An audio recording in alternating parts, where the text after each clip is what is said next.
Hello, welcome to the Squarebase Show with your hosts, Rob and Val. And in today's show, we're going to be talking to you about us.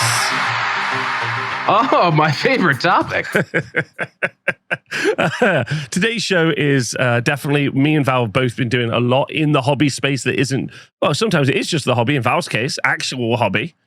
But also, you've been doing some actual hobby. But we're also going to be talking about the events we've ran. We're going to be talking about kind of our thoughts and feelings. We have an event in a few days. So there's just a lot of hot gossip that's being put out there. There's lots of things that we've learned and experienced. And we just thought we'd share them with each other and then take you on a journey with us, a Square-based journey. So Val, and also thank you everyone for leaving comments, saying hi, and all those other things. Also, before we go any further, YouTube community, and Keep up the good work, guys. Oh, wow. Thank you to Oakley for donating £10 to the Squarebase Show. That's what I'm talking about. No, when I'm in Canada next week, I will be buying Vala Timmy Hortons with that. But that's 20 Canadian bucks. That's a couple, Tim. You could get a big Tim's for that. Before we go any further, though, I just want to shout out our YouTube community. We're on the road to 20,000 subscribers. Pretty exciting. Sure are. I think we personally would see that as an exciting benchmark. So if you are watching and haven't subscribed, that'd be rad. But that's pretty fun. And really, subscriber count, as Val's been doing some stuff in the background, subscriber count can actually work against you. Because if you do a video and like a few of your subscribers don't like it, then YouTube goes, no, this is terrible, and then just suppresses the video. So actually, it's better to have like 4 subscribers, but all of them watch it, or 2,000 people watch it. Yeah, something like that. It's more just it's just more that like as the channel grows and evolves over time, like you want to make sure that the people like what you're putting out there, and if it's evolved beyond what you originally signed them up for, or if they're really old subs, then it can really start to drag on the channel. So, yeah. Well, that's why when second edition All World comes out, we will be starting Squarebase 2. We'll just do a new YouTube channel for like, how cool would that be though? As a kind of weird capsule. Every time there's a new edition, you just move to the new channel. Like, and it's just like, that's kind of terrible idea. Shed the old one like a snakeskin. Anyway, so hello everybody. I've got a very quick plug. We've just run a couple of events. We're going to talk about them, and just want to make sure I'm highlighting that the San Diego Classic in Southern California still has tickets available for sale. It's going to be a smaller, intimate GT using the sick pack that I talked about in the last video, which I'll link here. It was a really good one. The algorithm didn't like it. So that's May 17th and 18th. Again in San Diego. I'll check the we're dropping. What was our catchphrase? Kerplunking. We're kerplunking in the description, and then of course just a sneaky capachow up top for links to that. That's it. Quick plug. Yeah, kerplunk. Okay, so we've run events. We've done events. Chronologically, you ran an event very recently over in Canada. How was it? How'd it go? What happened? I played in my own GT over at X-Planet Games in Mississauga, and we used the new mission pack that I sort of worked on with Shane, using the 9th Age missions. Can't recommend them enough, Rob. They were really a lot of fun. I think you'd be into them if you try one out. It was a lot of fun, and also the people who came out were great. The whole event went really well. I wound up, I think. It's already been a week, so I've forgotten entirely. I think I was 3-2. I lost versus the 2 good players. I like the 2 like really tuned up good players that I went up against. I did lose to, but they were fantastic games. I'm knocking on that glass ceiling, Rob. I'm knocking on it. I'm not shooting myself entirely in the foot. I'm hanging in there. I'm forcing my opponent to actually think. They're not just like, all right. Like it's feeling good for me on the tabletop, which bodes well, I hope, for the upcoming event at the Canhammer teams, which we can talk about shortly. But what a better way to maybe preface our team event with your team event. How was your team event? Oh wow! So I'm making a video about this. Actually, we're recording Wednesday just before I travel on the Thursday, and then I'll be editing 2 old world videos. So I actually took a little bit of time off the end of last week, so I was just wrecked, which you may have picked up in recent videos. But we did a really fun video last week and another video, so I'm making them both today. And I'm trying to push myself. I'm hoping that I don't have. Now that's actually not true. I don't have too many jobs on that I can't actually have fun with it. I was just like, I'll sit down for the day and I'll just jazz and do some editing. But actually, no, it'll be an incredibly crunched video that won't have the quality that I want. That's the attitude. That's the time. That's how the world works, unfortunately. Because you need time to be creative, right? It's like paint a mini in a day. Paint a mini in however long you like. They're different experiences. But I'm making the second one just never fucking happens. That's, yeah. I mean, we need the in a day, or else our genius would just never happen. Exactly. I had a really fun time, and there will be a video coming about it. But I don't mind talking about it now. There was some really interesting things. The Renegade pack was in use, so let's start there. That was an interesting kind of like talking point. I think it kind of varied. There was a guy called the winning team. Shout out to the dads weekend off team. Great name. James Ramsey was playing. I think James Ramsey is specifically undefeated at the TSN over, or maybe he's ever lost one game at the TSN in maybe 6 GTs. Of any type, or of old world of only? Old world only.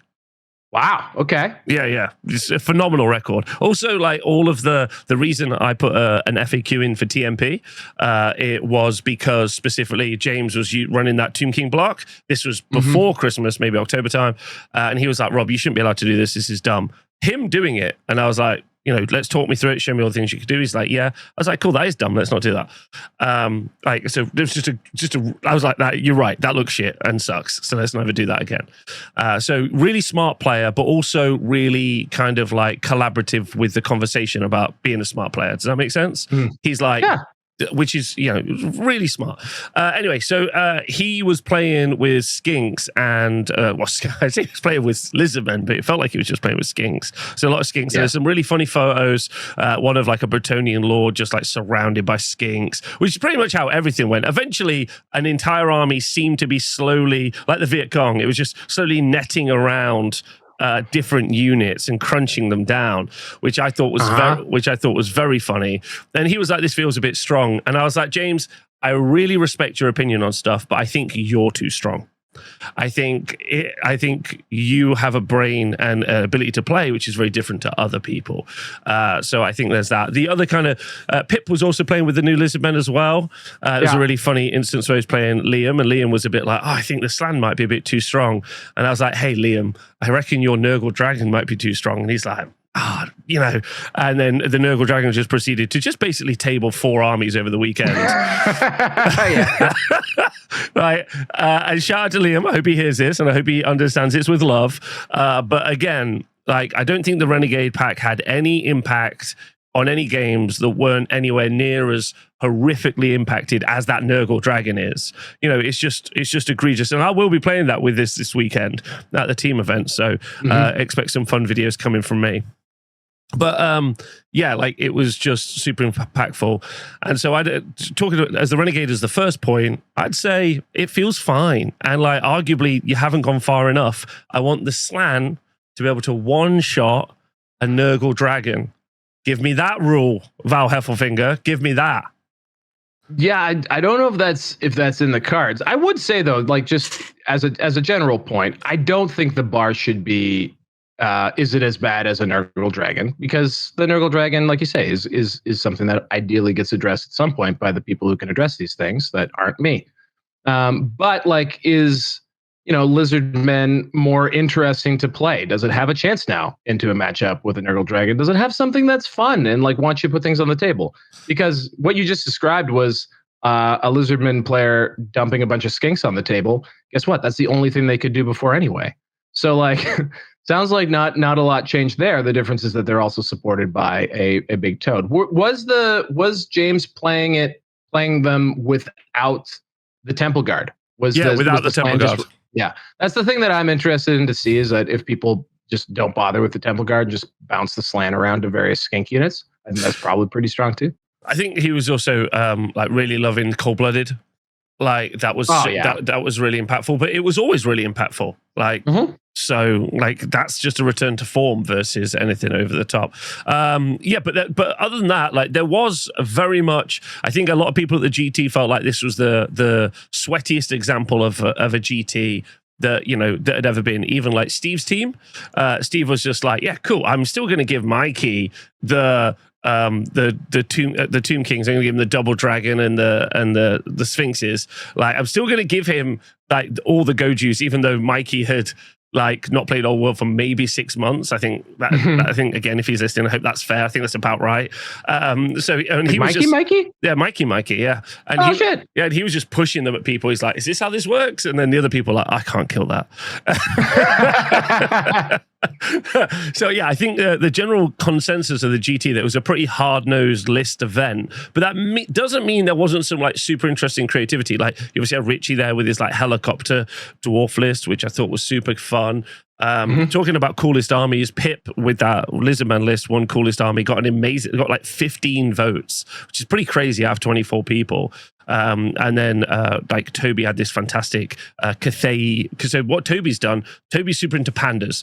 If you don't know Toby's my club mate. He's just moved to Nottingham. And spiders. Yeah, pandas and spiders. He's just the fucking best. And what he did was he started like 3D printing stuff for people, and then he used the money he made from 3D printing to get a commissioned sculptor to sculpt him a Cathay army.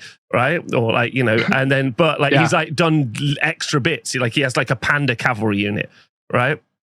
And nice. And you're thinking, like it looks incredibly good, and it won like second place for coolest army. But he was using it obviously as Empire, so it was the same models, but using them as Empire. So that was super fun. But they're only his, like in the world, just his sculpts, which is kind of cool.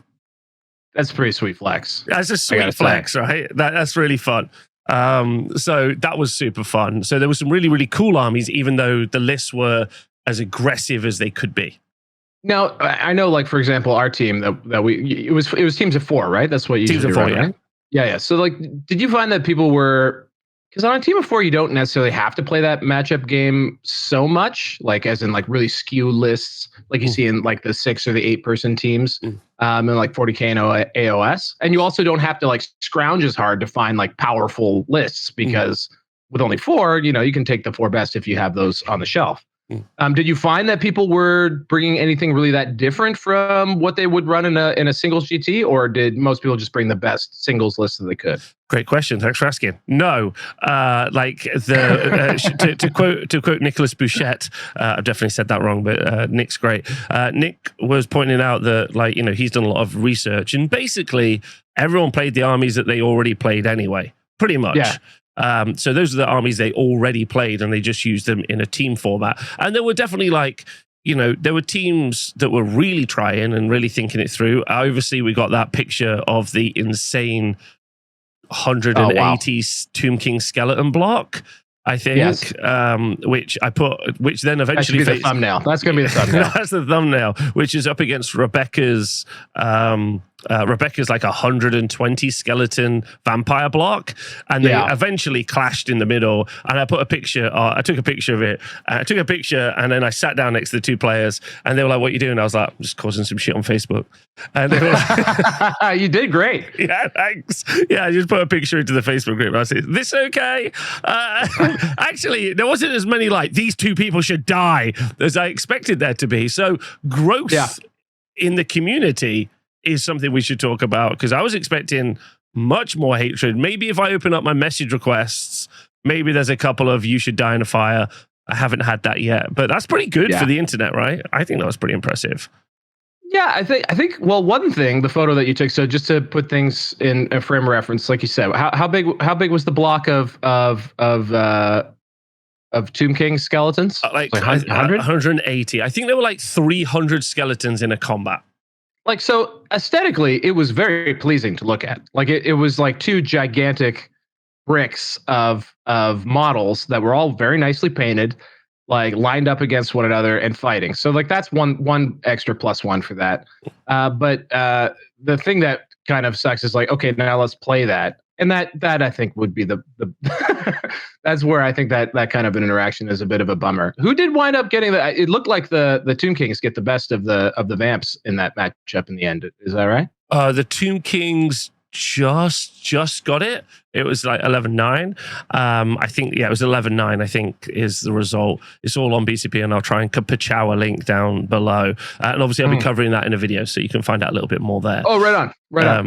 But I think no one could really kill it. But, I spoke to a player, and he was just saying, like, that was playing them, and his name just was lost. I'm sorry, because he's won a GT here, so now I feel terrible. But he's a lovely fella. So many GTs, so little time. So many GTs.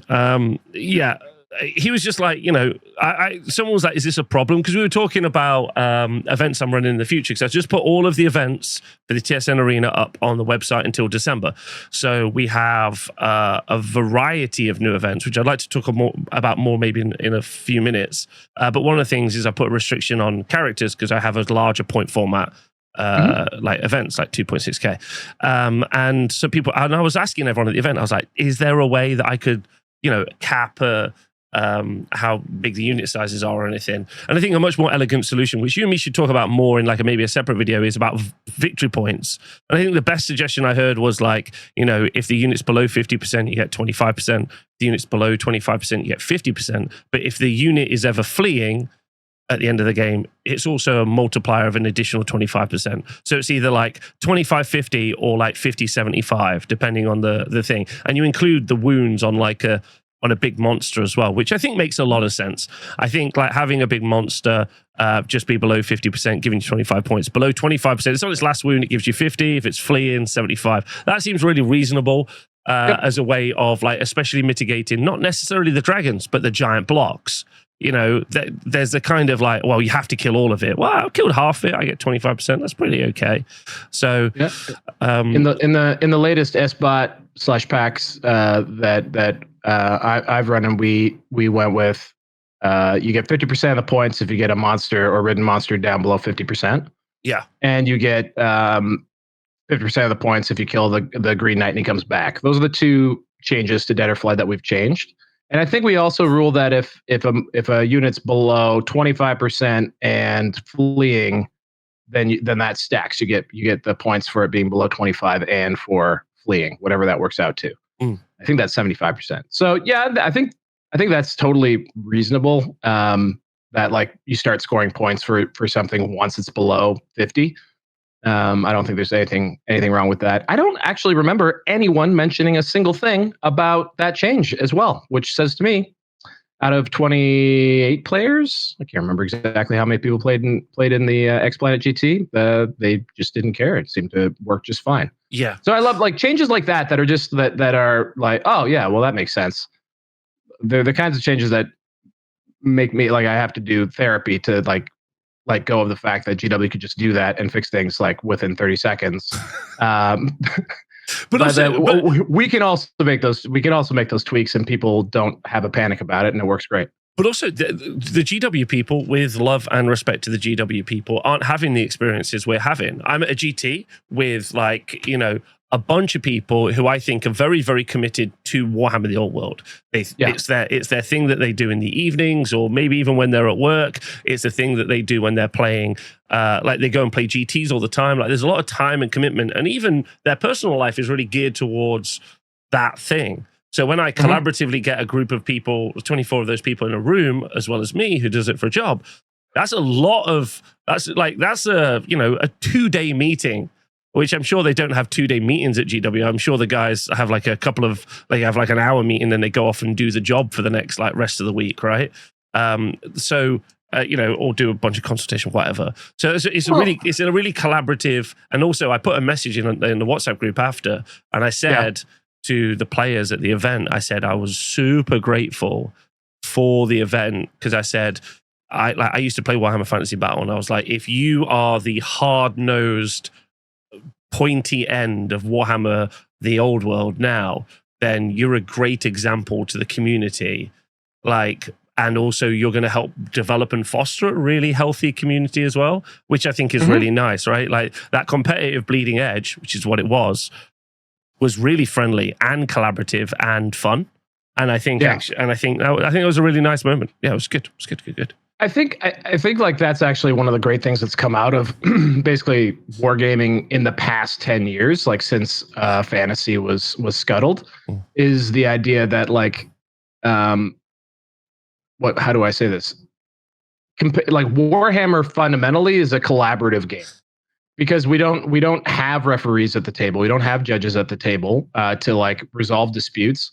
So no matter what, to get through a game, you have to collaborate with your opponent, at the very least to agree on what the game state is, like where things are, how far things are away from each other, all that kind of stuff. It's all about like communication and checking in.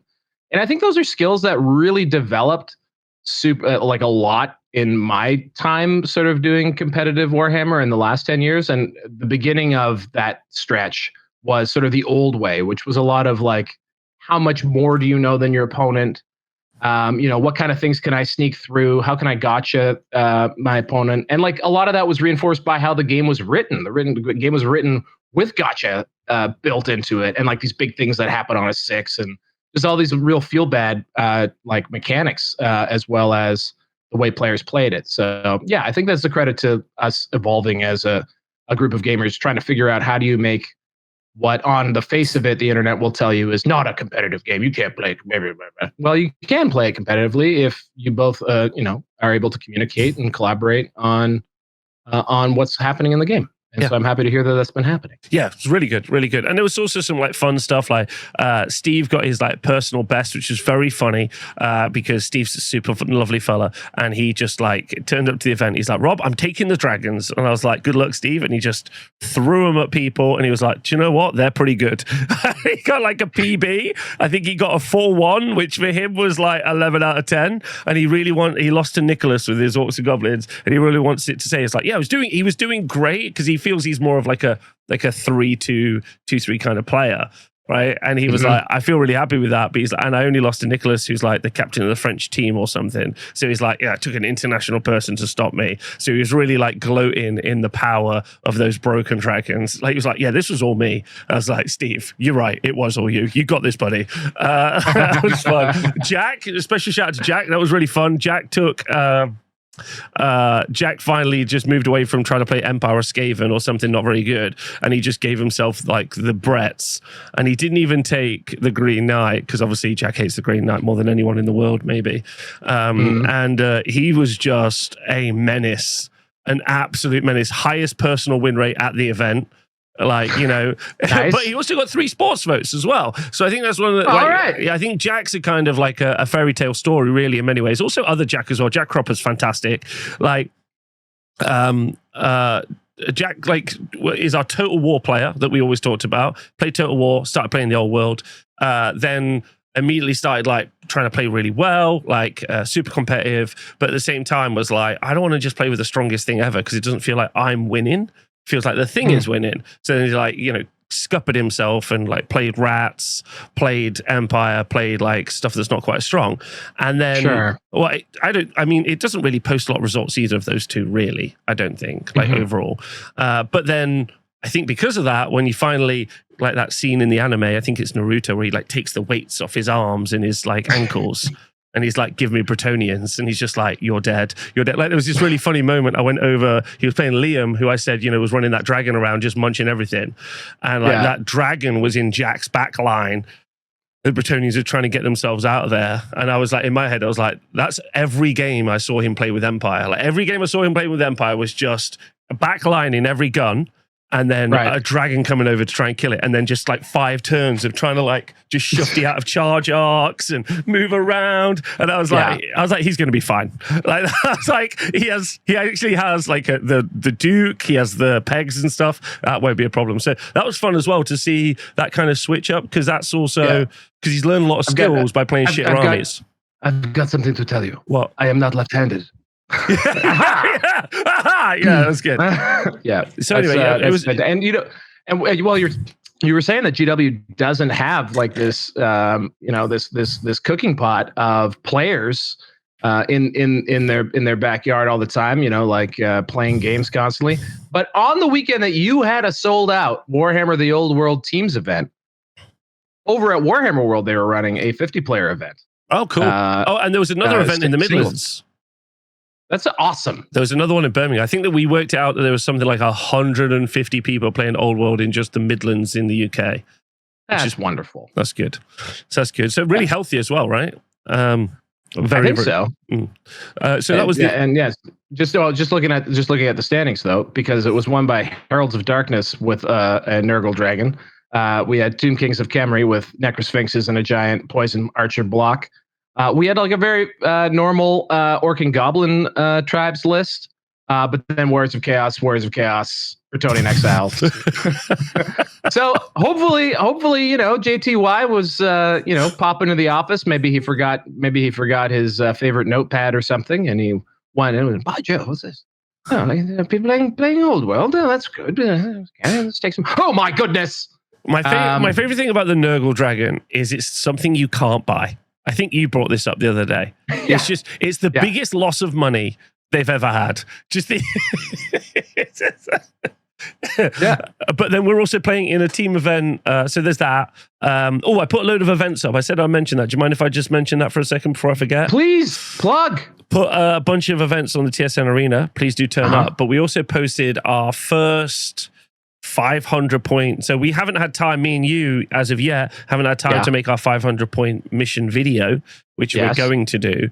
But we put our first 500 point missions on here, like one dayers. So 4 rounds, 500 points, which I had to tell off all the naughty competitive players. So they were like, I can write a broken 500 point list. I was like, I'll fucking fight you in the streets if you can. Well, make the format so that they got to play within a certain bounds. No, right? I'm just going to email them. Your ticket's been refunded. You piece of shit. That's what I'm just gonna. We're working a lot because anyway. So there are a bunch of 500 point missions and a 500 point event, so that people can play fun little 500 points. And a little bit of a teaser for everybody. There will be a 500 point pack going out as well once it's all been approved and stuff, which is cool. And what's really fun about this is, which Tom's done a great job on this, these are renders from the actual terrain sets so that we'll be selling as well. So those are our actual hills, actual forests, actual camps and stuff. So it's like a fun thing. So I've set myself a personal goal that by the time those 500 points events are out, the whole venue is going to have like a wave 2 of new terrain. So that people can play because it'll be super fun. I'm really looking forward to that. So that's going to be fun, and trying to get more people into playing the Old World, because I think a lot of people, and in the comments, let me know, is 2,000 points a barrier? Are you scared? Are you worried? Are you worried about going to an event? We saw on the survey one of the biggest barriers to playing the game and going to events was I don't have an army ready. Right, like that was 100% the like beyond, like above and beyond. I don't have people to play against. I don't know about events, all that kind of stuff. It was I just don't have an army ready. So lowering the level to 500 points so people can actually get games and like learn the game and decide if they like it. I think that's a really cool thing, and I'd be super interested to see how it plays at a low points level. I can't wait to find that out. Well, I'm lucky that like people like Jack Cropper and a bunch of the other guys are like just local club mates. So we're all gonna like put the missions down over the next like few weeks. Obviously not next week, not this week, and then we're just gonna try and like rip it to pieces and try and play it through, see what little problems there might be. I think one of the big problems I've had right in the list is that you could just make something quite shooty, but you can't make something quite fighty at those points levels. So it would be quite interesting to maybe put some sort of like missile-based cap on it long term. I don't know. We'll have to see. But that's it for me. But we're going to an event, and you've been hobbying. What have you been hobbying, bro? Well, I'm responsible for 3 out of the 4 armies. Myself playing vampire counts. I borrowed one of Caleb Edwards, star of the Honest Wargamer, one of Rob's favorite painters. Out here in Ontario. So good. His use of yellow. In fact, he's got a very yellowy Tomb Kings army that's on load, a mortuary cult that our dear friend Peter Colosimo will be playing. So that's all set to go. And I'm piecing together your Warriors of Chaos.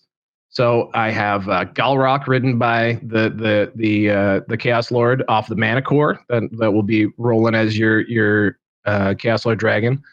Rob did request very specifically 3 dragons. This reminds me a lot of when he very specifically requested a Lizardman list to run at the 8th edition GT he came out to a couple years ago.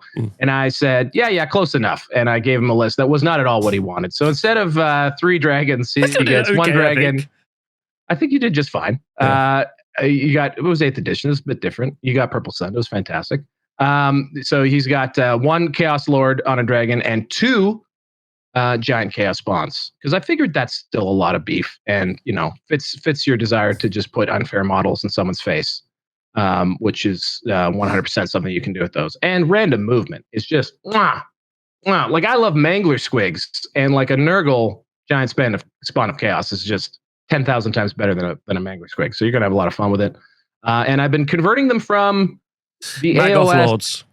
Magoth Lords, yeah, and I've had to do a little green stuff work, but which is great. You've done an amazing job. That's some great hobby. I was incredibly impressed by that this morning. Were you not proud of yourself? Yeah, man. So anyone who's like intimidated by green stuff, especially like just smoothing parts together or something like that, here are the 2 things that changed my life. 1, get a sculpting tool of some kind. You can go to an art store, just get something sharp and flat. Ooh, look at that.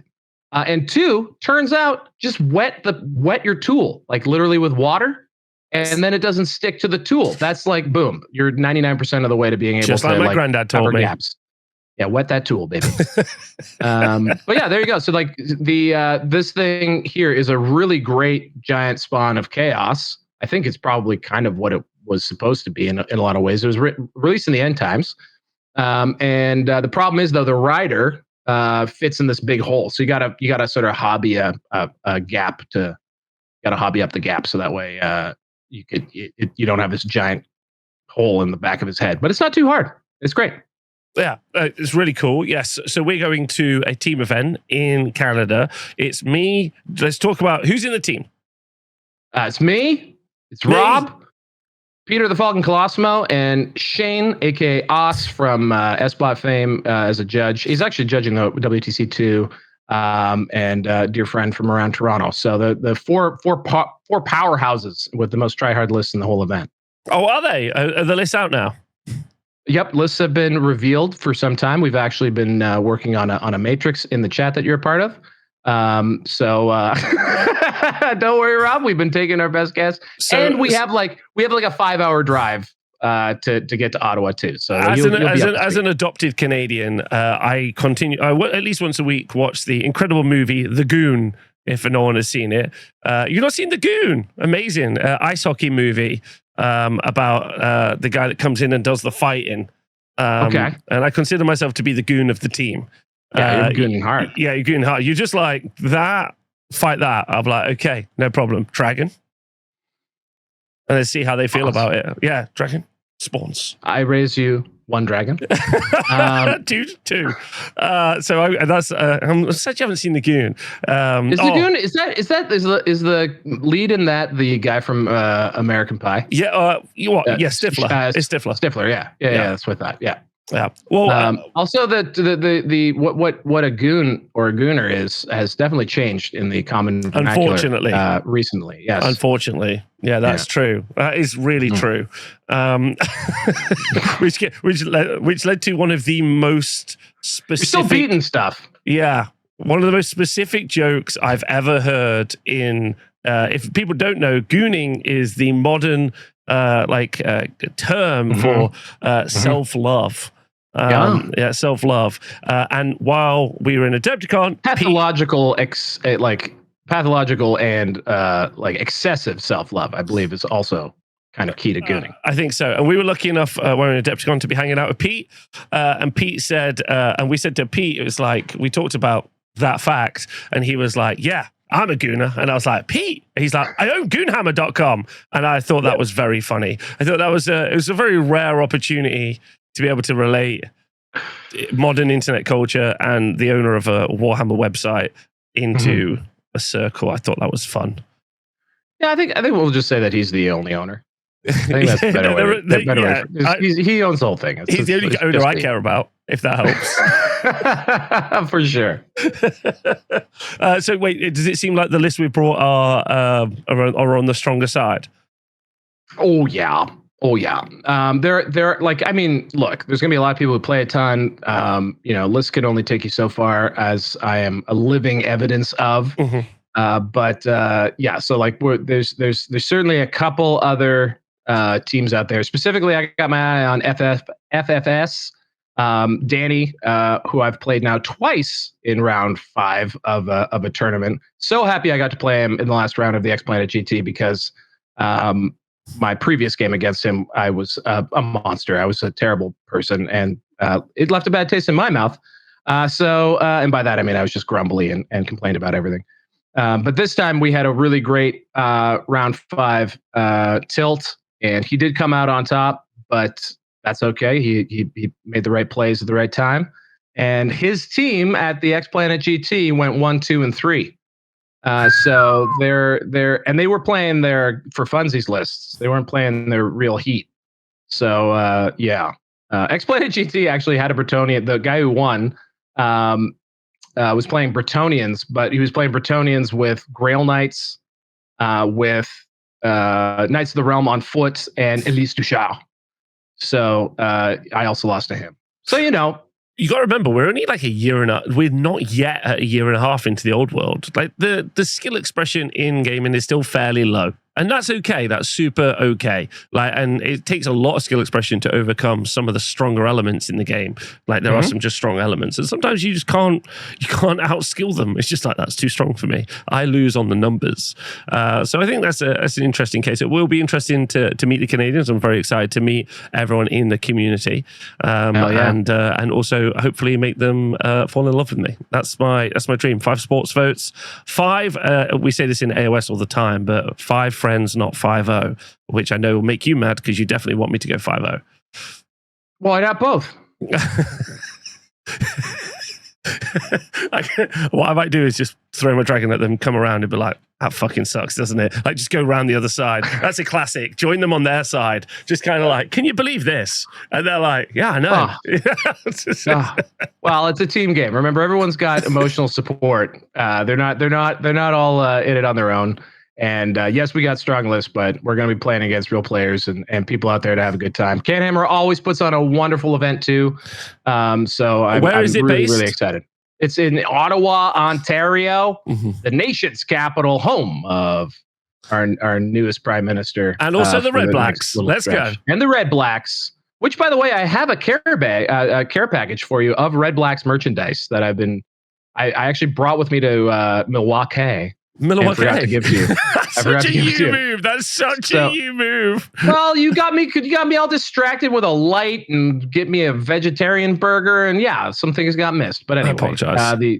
But yeah, from the TO of Canhammer, who used to work for the Red Blacks, he got you a bunch of merch. Should we hit up a